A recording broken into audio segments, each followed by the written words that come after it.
Good morning 7th class. How are you बच्चों? I hope you are fine. कल आप लोगों को चैप्टर पढ़ाया था, भेजा था वीडियो। कोई प्रॉब्लम तो नहीं है इन्हें? किसी को प्रॉब्लम आए तो बच्चा पूछ लेना, ओके। हम लोग क्या पढ़ रहे हैं? 7th क्लास हिंदी व्याकरण एवं रचना। चलिए, हमारा चूँकि चैप्टर कंप्लीट हो चुका था, क्योंकि हम सब बच्चों आप लोगों को पता है कि हमारा जो चैप्टर था वो कंप्लीट हो चुका है। एक सेकंड बच्चों, थोड़ा फ़ोन सिस्टम अलग हो रहा है। हाँ, अब ठीक है। अब देखिए, चैप्टर आपकी कंप्लीट हो चुका था। आज हम लोग बढ़ने वाले क्वेश्चन आंसर्स की तरफ। क्वेश्चन नंबर फर्स्ट, सही विकल्प पर राइट का निशान लगाइए। किसी भी भाषा के व्यवस्थित समूह को कहते हैं, क्या कहते हैं? वर्ण कहते हैं, स्वर कहते हैं, लिंग कहते हैं या वर्णमाला कहते हैं? वर्णमाला। क्या कहते हैं बच्चों? वर्णमाला। देखिए, मैंने वर्णमाला पर राइट मार्क लगाया है, तो आप लोग भी वर्णमाला के ऊपर ही राइट मार्क लगाएंगे। हिंदी वर्णमाला में वर्ण है। हिंदी वर्णमाला में कितने वर्ण है? 55, 54, 52, 53। बच्चों 52 कितने हैं हिंदी में वर्णमाला में वर्ण? 52। आगे देखिए, इसमें फर्स्ट के थर्ड को क से मैं तक सभी स्पर्श व्यंजन है। क और से लेकर मैं तक स्पर्श व्यंजनों की संख्या कितनी है बच्चों? आई थिंक सो 25 है। देखते हैं अपन। 26 वर्ण, 33 वर्ण, 32 वर्ण, 25। बच्चों 25 पर आपको राइट मार्क लगाना है। किस पे लगाना है? 25 पर। अब हम बढ़ते हैं क्वेश्चन नंबर 2। वर्ण की परिभाषा लिखिए तथा इसके दो उदाहरण दीजिए। क्वेश्चन फिर से देखिए, वर्ण की परिभाषा लिखिए तथा इसके दो उदाहरण दीजिए। देखो बच्चों, मैंने ना आप लोगों को क्या दिक्कत ना हो देखने में, इसके लिए मैंने पेज नंबर यहाँ लिखा हुआ है, ऐड किया हुआ है। देखो पेज नंबर 9। कहाँ है इसका आंसर? Page number 9। देखिए कहाँ है पेज नंबर 9। चलो निकालो।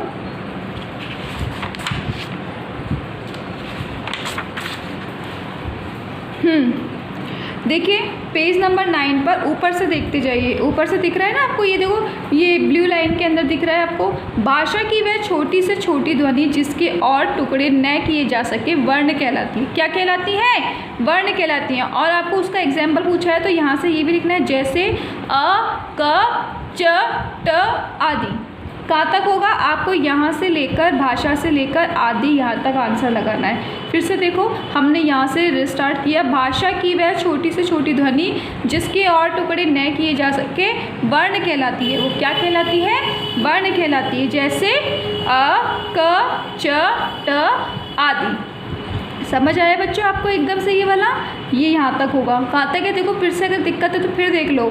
यहाँ से लेकर बच्चों स्टार्टिंग का ही पैराग्राफ होता है, इसको छोड़ करके आपके जो ब्लू लाइनिंग पैराग्राफ में आ रही है ना, ये वाली भाषा की वह छोटी से छोटी ध्वनि जिसके और टुकड़े न किए जा सके वर्ण कहलाती है। वो क्या कहलाती है? वर्ण। जैसे ए, क, च, ट आदि। ओके, चलो आगे देखो। Page question number 3। वर्णमाला से आप क्या समझते हैं? वर्णमाला से आप क्या समझते हैं और हिंदी वर्णमाला में कितने वर्ण हैं? वर्णमाला से क्वेश्चन आपको दिया है कि वर्णमाला से आप क्या समझते हैं और हिंदी वर्णमाला में कितने वर्ण हैं। पेज नंबर 9 पे ये आंसर कहाँ है? Page number 9। चलो निकाले पेज नंबर 9। आ गए? देखिए बच्चों, हमने जहाँ सेकंड नंबर का आंसर जहाँ पे कंप्लीट किया था ना, उसको एक लाइन छोड़ने के बाद में फिर से देखो ब्लू लाइनिंग में हमारे को एक क्वेश्चन दिया, आंसर दिया गया है। वर्णमाला ऊपर लिखा हुआ है रेड पैराग्राफ में और ब्लू लाइनिंग में लाई दी है। किसी भी भाषा के वर्णों के व्यवस्थित समूह को वर्णमाला कहा जाता है। क्या आएगा इसमें? किसी भी भाषा के वर्णों के व्यवस्थित समूह को वर्णमाला कहा जाता है। अब आपसे पूछा है ना कि हिंदी वर्णमाला में कुल कितने वर्ण हैं, तो आपको लिखना है हिंदी वर्णमाला में कुल 52 वर्ण हैं। कितने हैं? 52, मतलब 52। इसके आगे लिखा हुआ है जिनमें निम्नलिखित वर्ण शामिल है। बच्चों ये आपको नहीं लिखना है, ठीक है? आपको सिर्फ यहाँ तक लिखना है, किसी भी भाषा के वर्णों के व्यवस्थित समूह को वर्णमाला कहा जाता है।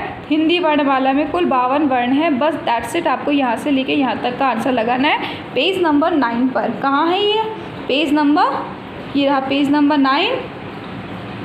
पेज नंबर 9 पर आपको ये आंसर दे रखा है, यहाँ तक आप लोगों को लगाना है। बच्चों समझ में आ गया ना? देखो समझ में नहीं आवे तो आप लोग वीडियो को दोबारा अच्छी तरीके से देखना, कोशिश करना। देखो मैंने आपको हेडिंग डाली हुई है, देखो वर्णमाला ये रहा, पेज नंबर 9 पर है, किसी भी भाषा के वर्णों का। और ये देखो जहाँ पे ब्लू राउंड हो रही है ना लाइन, जहाँ पे लिखी गई है ये परिभाषा, ये परिभाषा आपको लिखनी है। नंबर मैंने डाल रखा है, देखिए क्वेश्चन आंसर नंबर 3 यहाँ तक। ओके, चलिए नेक्स्ट पे पहुँचे। देखिए आपके नेक्स्ट क्वेश्चन नंबर 4 दे रखा है, स्वर किसे कहते हैं, स्वरों के भेद 100 उदाहरण लिखिए। बच्चों ये वाला जो क्वेश्चन है ना, इसका आंसर तुम्हें समझने में थोड़ी सी डिफ़िकल्टी होगी, ज़्यादा नहीं पर थोड़ी सी डिफ़िकल्टी होगी। कैसे? देखो स्वर किसे कहते हैं, पेज नंबर, इसका आंसर जो है ना पेज नंबर 10 और 11 दोनों पर है। 10 और 11 दोनों पर है। अच्छी तरीके से सुनो मैं क्या कह रही हूँ, 10 और 11 दोनों पे है। तो कैसे करने हैं आपको, देखिए आ जाओ पेज नंबर 10 पे आ जाओ। पहले आप लोग आ गए, ये देखो यहाँ पर ऊपर से यहाँ देखोगे आप, ये लिखा हुआ है स्वर। क्या लिखा हुआ है? स्वर। तो पहले तो हमारे से पूछा गया है स्वर किसे कहते हैं, है ना। तो देखो जिन वर्णों का उच्चारण करते समय मुख से निकलने वाली हवा मुख के किसी भी भाग से बिना टकराए अबाध गति से बाहर निकलती है, उन्हें स्वर कहते हैं, उन्हें स्वर कहते हैं, ये बोला है। और आगे इसने आपको ऐसे बोला है कि स्वर के भेद उदाहरण सहित बताइए। इसी क्वेश्चन में आपके ये आया ना स्वर के भेद। देखो बच्चों पहले तो आपको यहाँ से लेके यहाँ तक का आंसर लगाना है, आंसर नंबर 4। अब हमें लगाएंगे स्वर के भेद उदाहरण सहित, है ना, उदाहरण सहित। तो देखो पेज यहाँ नीचे आ जाओ, पेज नंबर 10 पर ही नीचे आ जाओ, स्वर भेद लिख रखा है ना। तो स्वर का पहला भेद कौन सा है? ह्रस्व स्वर। पहले तो आप यहाँ से ये लगाओ ह्रस्व स्वर, और इसके उदाहरण देखो ये दे रखी है ना, अ ई उ री। समझ में आया? नहीं आया? फिर से देखो ह्रस्व स्वर, और इसके उदाहरण कहाँ है? ये यहाँ तक, ए ई उ री। समझ में आया? ठीक है, यहाँ से लगाओ अ ई उ री, ह्रस्व स्वर, आ ई उ री, ह्रस्व स्वर लगा लेना। पहले देखो यहाँ से लेके यहाँ तक, फिर ये लिखना। दूसरा इसका भेद आता है दीर्घ स्वर।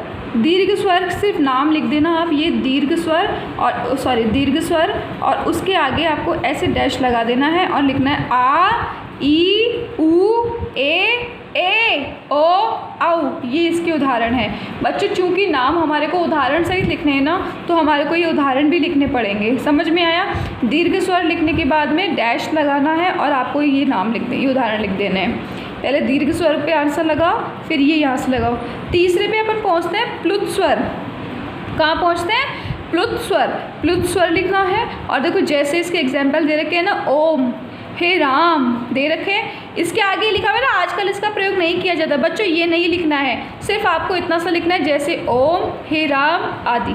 समझ आया? नहीं आया तो चलो दोबारा देख लो एक बार। ये पहले आप लोगों को देखो इसकी डेफिनेशन दी गई है, यहाँ तक ये लिखनी है, फिर आपको उसके भेद लिखने हैं। तो आपको सिर्फ भेद के नाम लिखकर डायरेक्ट उसके एग्जाम्पल्स लिख देने हैं, उदाहरण, क्योंकि हमसे क्वेश्चन में यही पूछा गया है ना, स्वर के भेद उदाहरण सहित लिखिए, है ना। तो आप खाली इतना करेंगे, ह्रस्व स्वर लिखने के बाद उसके उदाहरण लिख देंगे, दीर्घ स्वर नाम लिखने के बाद उसके डैश लगा के आप उसके उदाहरण लिख देंगे, और प्लुत स्वर का नाम लिखकर आप ओम, हे राम आदि ये लिख देंगे। समझ में आया?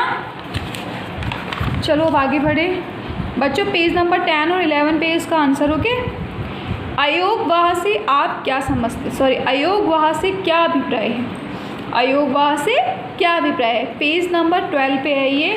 देखो आपको मैं बताऊँ पेज नंबर 12 पे कैसे पढ़ेंगे आप। अयुक्त स्वयंक्त व्यंजन यहाँ नहीं है, ये आ गया अयोगवाह, आ गया ना। अब अयोगवाह के पैराग्राफ के ऊपर से ये आपको 2 एग्जाम्पल दे रखे ना, 1 और 2, ये ना लिख करके सिर्फ इतनी से लिखना है आपको ये लाइन।